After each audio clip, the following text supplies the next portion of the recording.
Welcome back. आज का जो हमारा टॉपिक है that is the molar mass. Molar mass की अगर हम डेफिनेशन की बात करें तो हम कहते हैं कि कोई भी केमिकल सब्सटेंस जिसका हम लें 1 मोल, और 1 मोल अगर हम कोई केमिकल सब्सटेंस ले रहे हैं उसका जो मॉलिक्यूलर फार्मूला मास होगा या फार्मूला मास होगा उसको हम एक्सप्रेस करेंगे ग्राम में, that is called the molar मास।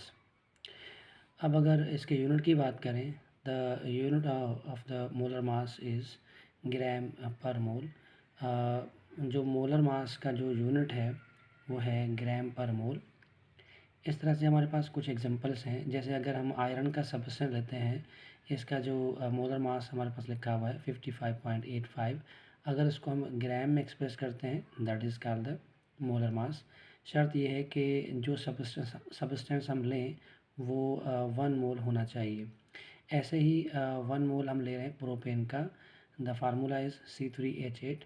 इसका जो मॉलिक्यूलर फार्मूला मास है दैट इज़ द 44। अगर इस 44 को हम ग्राम में एक्सप्रेस करेंगे that is called the molar mass of the propane.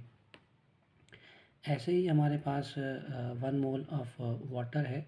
अगर हम इसका मॉलिक्यूलर फार्मूला मास निकालते हैं दैट इज़ द 18, और जो 18 ग्राम हम लिखेंगे that is called the molar mass of the water. ऐसे ही हमारे पास एक और कंपाउंड है that is the carbon dioxide CO2। जब हम कार्बन डाइऑक्साइड का मॉलिक्यूलर फार्मूला मास निकालते हैं वो हमारे पास आता है 44, और इस 44 को अगर हम ग्राम में एक्सप्रेस करेंगे that is called the molar mass of the carbon dioxide. ऐसे ही हमारे पास मोलर मास है कार्बन मोनोऑक्साइड का, जो कि हमारे पास आता है 28। 28 is that molecular formula mass of the carbon monoxide. अगर कार्बन मोनोऑक्साइड के मॉलिक्यूलर फार्मूला मास को हम लोग एक्सप्रेस करें in grams is called the molar mass of the carbon monoxide.